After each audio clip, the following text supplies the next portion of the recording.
Imagine enjoying a perfect beach vacation. Fireworks lighting up the sky. Millions of people smiling and relaxed. And then the ocean suddenly disappears.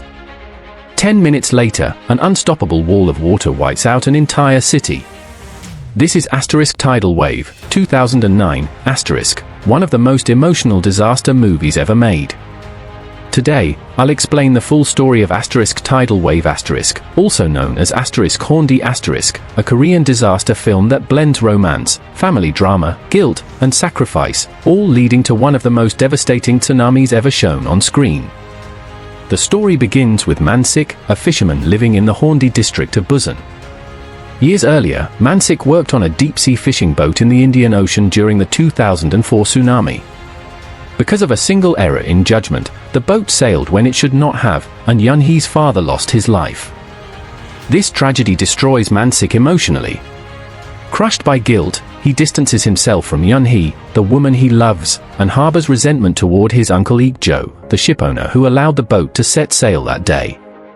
Mansik believes that because of his mistake, he does not deserve happiness. Years later, Yun-hee runs a small unlicensed seafood restaurant. She is strong, independent, and still wants a relationship with Mansik. But Mansik keeps pushing her away, unable to forgive himself for the past. At the same time, Ik-jo has become a powerful figure and now serves as the chairman of Busan. He pushes a major redevelopment plan to turn Horndy into a special tourist zone. This decision angers the local residents, who fear losing their homes and livelihoods, and tension slowly builds across the city. Mansik's half-brother Dong-chun is struggling financially. Desperate for money, he teams up with his son Sung-hyun and gets involved in illegal activities. Eventually, the two are caught by the police, deepening the family's troubles. Despite everything, Mansik finally decides it's time to move forward with his life. He plans to propose to Yun-hee, hoping to finally put the past behind him. Elsewhere, we meet Kim Hwai, a marine geologist. By chance, he runs into his ex-wife Yo-jin. She now has a daughter named Ji-minute and a new boyfriend. What Ji-minute doesn't know is that Hwai is her biological father. Both Hwai and Yo-jin hide this truth, fearing how it might affect her. While dealing with his complicated personal life, Hwai notices something alarming.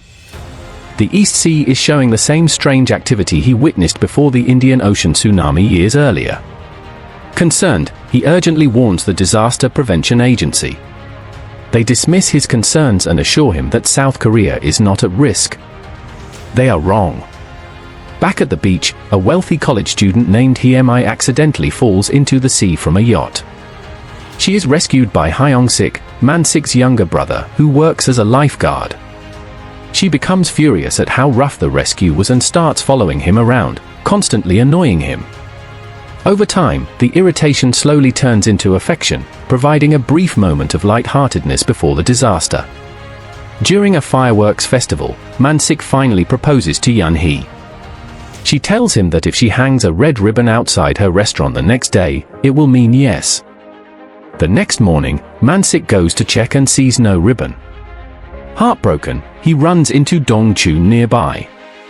Dong-chun reveals that he told Yun-hee the truth about how her father died years ago. Enraged, Mansik attacks him, believing this revelation caused Yun-hee to reject his proposal. As the two fight, something unsettling happens. A massive flock of birds suddenly flies away, as if sensing something terrible approaching. Kim Hwai realizes the horrifying truth. A massive underwater landslide near Japan has created a mega tsunami, and it is heading straight for Busan.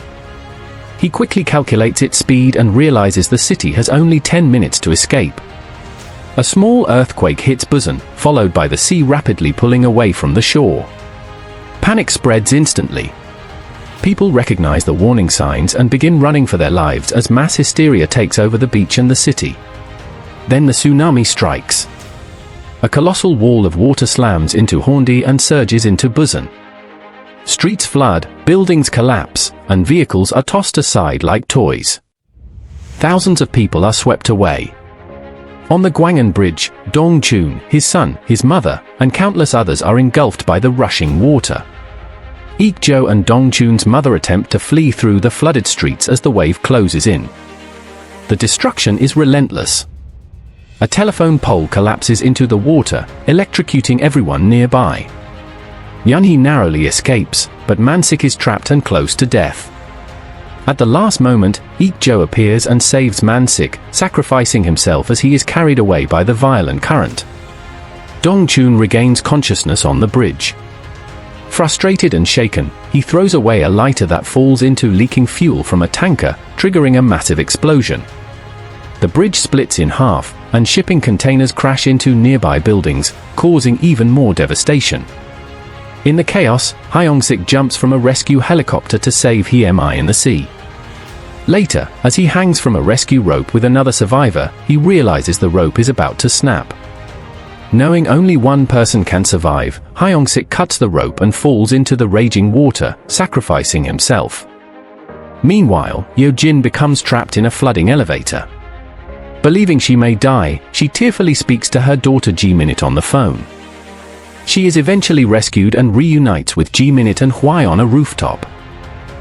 With rescue helicopters running out of space, Hwai and Yo-jin help Ji-minute climb aboard.